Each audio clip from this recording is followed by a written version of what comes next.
Welcome to 908 ENT, the podcast. I'm your host, Sal Liberato. We're here to help you take another step towards success.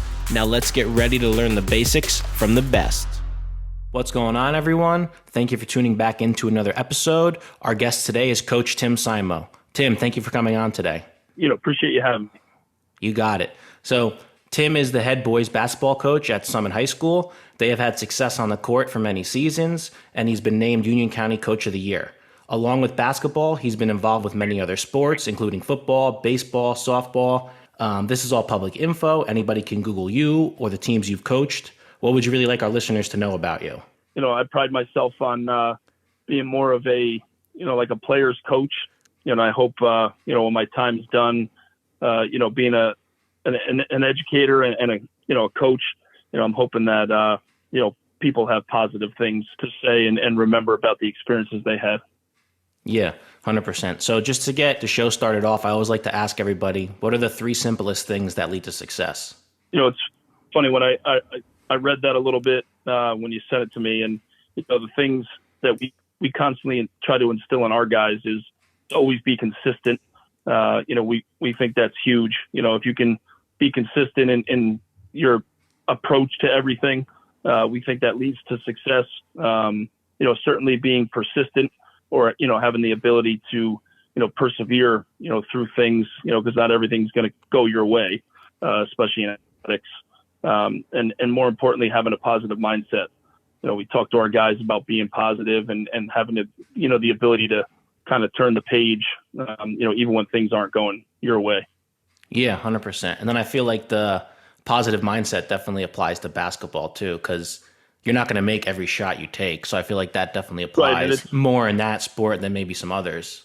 Absolutely. And being around sports, whether you played basketball or not, it's really an emotional game, a lot of ups and downs and, a lot of things that happen so quickly. And, we just try to instill in our guys and stuff, the ability to kind of turn the page and move on and stay positive, it's, one of the most important aspects, of the, your ability to have success.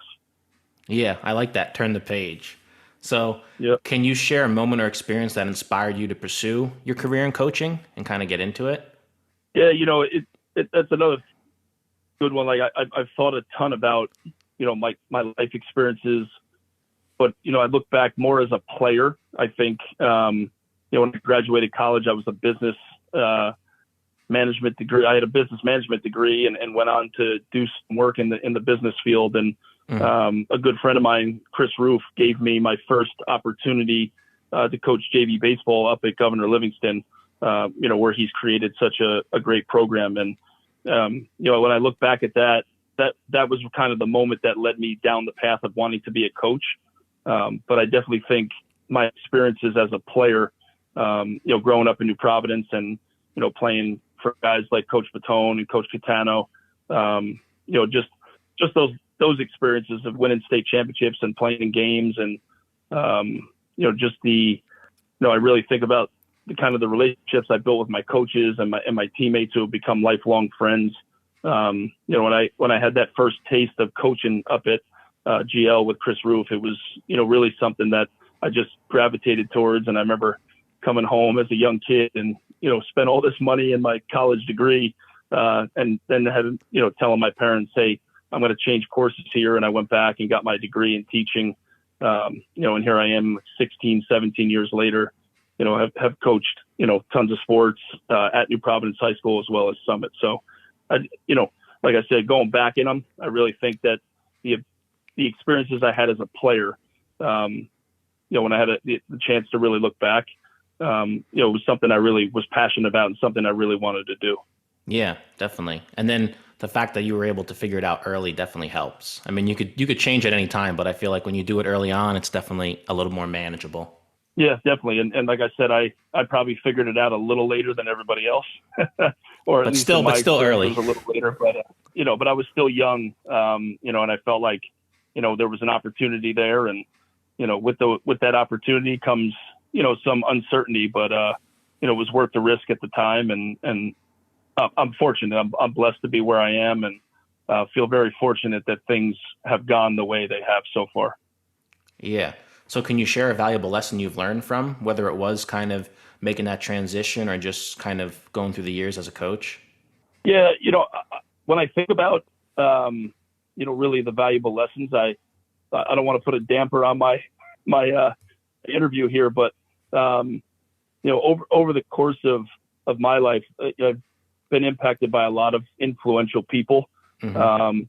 And I have to say, like, just recently, one of my best friends here in Long Hill, where I live, passed away, and it was Oh, sorry to unexpected. hear And, that.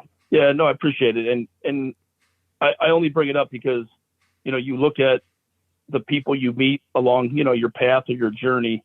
And I've been fortunate to have a lot of people that have impacted my life. But, this individual, we were really super different. He was, I was more into sports and things, and he had a different path. He was a college bowler, but, obviously that's different from football or basketball and things. And he was a super smart guy into technology and all these things. And, we kind of relied on each other for different parts of our life. And over the past few years, he was, somebody that, like, I talked to every day. We talked, we texted, and when you look back at, just how short, kind of we knew each other, but how much of an impact he had on me, I think it just opens your eyes to, trying to always do the right thing, and not have any regrets. And, my only regret that, like, for that experience was he wasn't here longer. But, he's somebody that certainly I think about every day. And, I know my kids do too, because they had a strong relationship with him too. So those are the kind of lessons, like, I think sometimes as you get older, you realize, you want to win games and you want to, push your players to be the best they can be. But at the same time, I think you realize how quickly, things can be taken away from you. Unfortunately, him passing away, puts an end kind of to the relationship we had. But certainly, I think it kind of gives me a better perspective of, how I want to treat people, how I want to treat my players and things like that. Lessons for us go beyond, the basketball court or the football field or, the athletic field. So often I think you could tie sports, to real life lessons. So, like I said, unfortunately, it's kind of a downer, in terms of losing somebody. But he's certainly somebody that I'll never forget. Yeah, thank you. Thank you for sharing that. I feel like a lot of people can, benefit from hearing something like that, whether that's business, sports, personal. So thank you. Yeah. And like I said, so often in sports, I think we get caught up in, like a bad loss or a big loss in a defining moment. But, Mm-hmm. Even now, like I just feel like a little different, when I look at things and try to have a different perspective, try to be more positive in moments that might be, tough. So, a lot of credit goes to him too, because he was, just a great guy, like somebody I could really talk to and, certainly cared a great deal about. And, it's funny when you move on in life, you don't know who your friends are going to be, you know what I mean? So, Mm-hmm. I feel fortunate that, I've had him in my life. Yeah, that's amazing. Thank you. So it kind of segues into like the next question. You have like a favorite quote, motto, mantra? I know you like talked about some stuff throughout that story real Yeah. quick, but Honestly, I think in my sports career and even in teaching a few years ago, I had an opportunity that I was teaching at Irvington for almost 14 years. And I had an opportunity again to make another career change in terms of staying in education. But I now teach in the Long Hill school district, and I kind of go back to this quote of like that I've seen more times than not. And I don't know if it's so much a quote, but just kind of like a mantra, like you said, or something that you live by. And you talk about kind of trying to stay in the moment. mm-hmm. I think it's huge, and kind of just enjoying where you are now. I think it kind of reminds me again of what I just spoke about my friend Vinny Sheehan, who passed away. Just sometimes I think we get lost in the things that kind of distract us, or we sometimes maybe think the grass is greener or Mm-hmm. someone has it better than us, and that might be true. But I think it's so important to kind of, just be happy where you are in the moment, and kind of embrace those moments. Because once those moments pass, not that they're gone, but you know what I mean? Like you can't relive those great moments. So I try to remind myself all the time to kind of be present, and just kind of enjoy where I am. I try to convince myself too, in a sense that, I'm where I'm supposed to be right now in my life. Mm-hmm. Yeah, definitely. And that can apply to anybody. Like I said, whether that's business, sports, life in general. Agreed. Yeah. As coaches too, I think we love the aspect of instilling, in our athletes and stuff, how to kind of similar, like, whatever game it is, or, things, the lessons that you learn on the basketball court for us right now, you hope that they can apply as they move on in life. Not everybody's going to go on and be an athlete. Mm-hmm. There's different paths we're all going to take. So, we're hoping that the things we're doing at Summit High School with our basketball guys lead to, success, whether it's in athletics or certainly in life. Yeah, definitely. So time for our first this or that question. Does hard work beat talent, or does talent beat hard work? I think it's funny you say that, because there are so many times I think in my career where when I was coaching, with your dad at Summit, coaching football, or now being the head boys basketball coach, there's times I think where we're not the most talented team on the field or the court. But I would like to think that at times we've overcome that with our hard work, and our attention to detail and things. So I certainly think sometimes talent can beat out hard work, just because sometimes you're out, as we say, like outmanned, or, somebody's just better than you. That's the way life goes. But I think it's harder for talent to beat someone who really works their tail off. So that's kind of what we try to tell our guys. Let's put the work in, and let's work as hard as we can and try to reach that max potential, so that even if someone is a little more talented, we have the ability to overcome that. Yeah, 100%. I feel like almost everybody kind of says hard work beats talent, like to a certain extent. Obviously, like you said, like if you're outmanned or whatever, but sure, a lot of people kind of share that same, view that hard work beats talent, but you still got to have some type of skill, obviously. There's got to be something there, right? Yeah, but the hard work will definitely overcome it. Definitely. Yeah. So you definitely touched on it a little bit earlier, but you can put this in anything. What is the best way to overcome an obstacle or setback? I think so often too, everyone lives in this world where they want everything to be perfect. And, I even tell my own kids, my daughter's a freshman now at Watchung Hills, and my older son's in 8th. And then I have two younger kids. My one daughter plays soccer and softball and those things. And my youngest son is now, involved in just about anything he can get his hands on. He's the youngest of 4, so I don't think he has much choice. But, yeah. I think the biggest thing I try to tell my kids and my, our athletes at Summit, just, the idea of, learn from it, and then have the ability to move on. I think I said earlier, talking about like turning the page, we can't live in the past. We can't dwell on something that went wrong. And more times than not, once it happens, it's gone. When I try to tell, like I said, my own children or my athletes, the opportunity is still there for you to learn from it and then move on, and don't let it happen again. And it's easier said than done, because it takes a strong mindset to do that. But I think, again, like we talked about in the opener, like if you want to be successful, you have to have the ability to learn from things that maybe didn't go your way, and then have the ability, understand that you have the ability to change it moving forward. Yeah, because almost anybody that was successful, they didn't just get there with no failure and no hiccups. Right. So that's definitely a big one that I've seen people talk about, just being able to fail and then kind of move forward with that, and not doing like Absolutely. quote unquote, oh, I failed. Like, no, you just, like you said, learn from it and then move on. Yep. So what do you think is more important, passion or motivation? This is one that I definitely think, if anyone's ever seen me coach, and you played for me, so I think, I mean, passion is something that I'm big on. I feel like, if you're not passionate about something, sometimes I question, like, why would you even do it? Yeah. But I think if you're passionate about something, it motivates you to want to be successful. So, that's something, I was fortunate enough to, when I took over the basketball program, it was in a great, Coach Healy, who's now our athletic director, left the program in a great place. And we had some success early, and then we've had some bumps in the road. But it's something that I try to kind of tell my players, like, if you look at the way our staff coaches, we're passionate about what we're doing.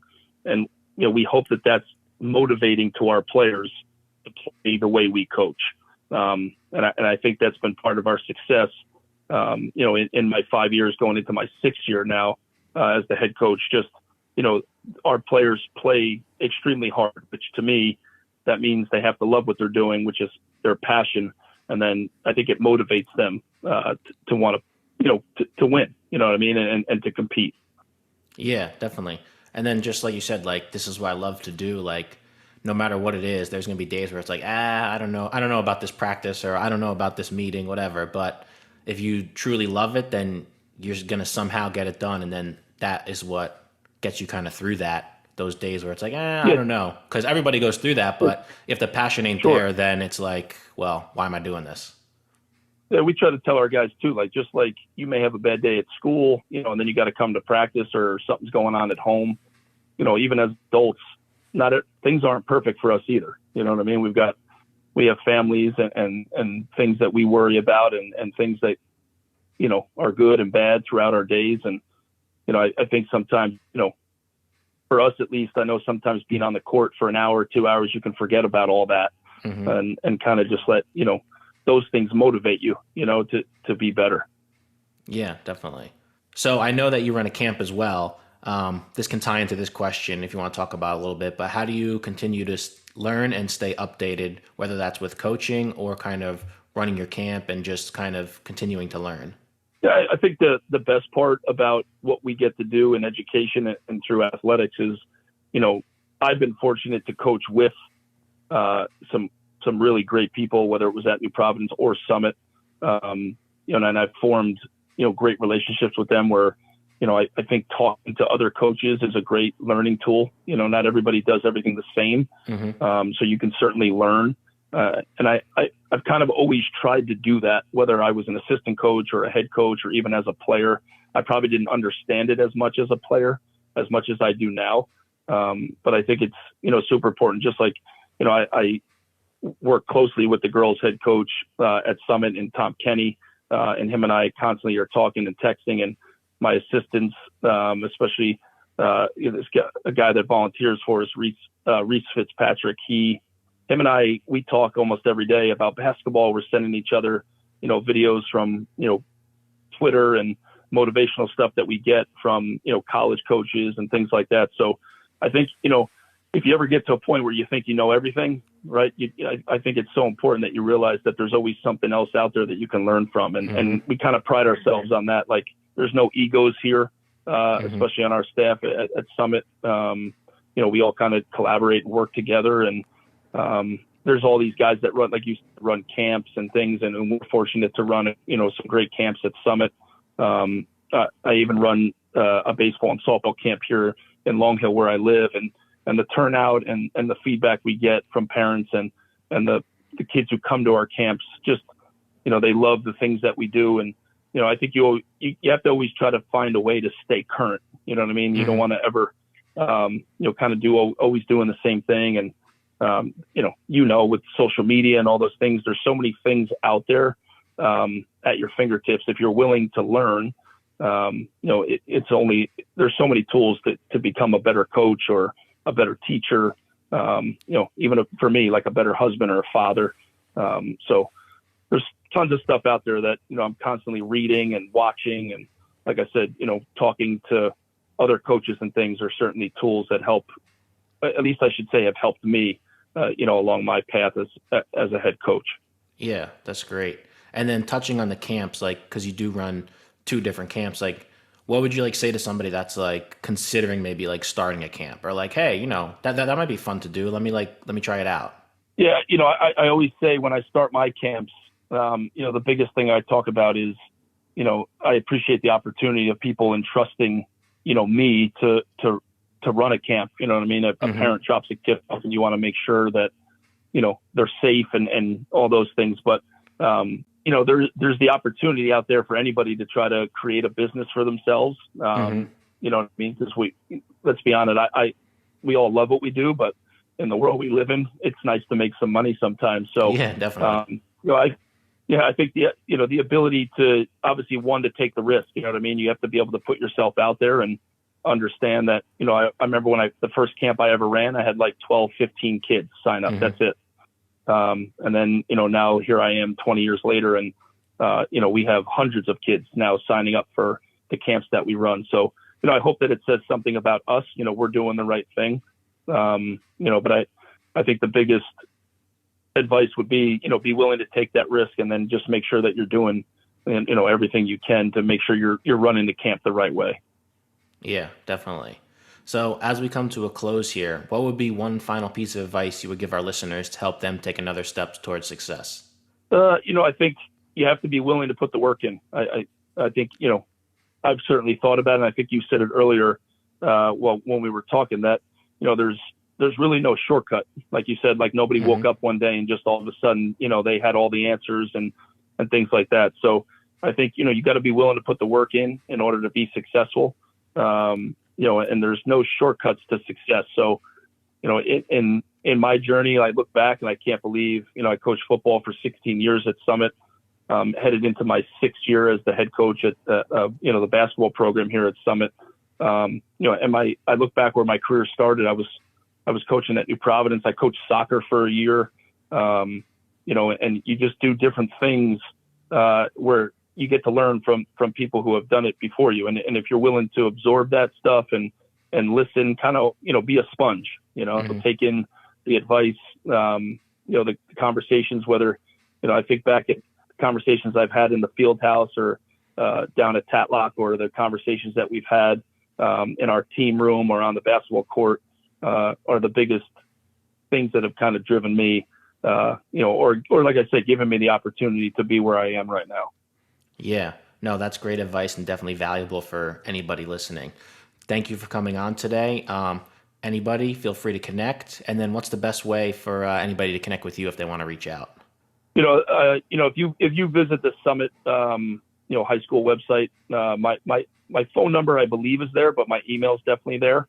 So that's a place. And then, I'm always open to, people have reached out over the years, former players, other coaches and things where they want to grab something from you. So, I'm open to anybody reaching out at any point. Like I said, if my phone number's there, it's the best way to contact me. I'm terrible with emails sometimes, but, if you reach out in an email, I'll certainly get back to you.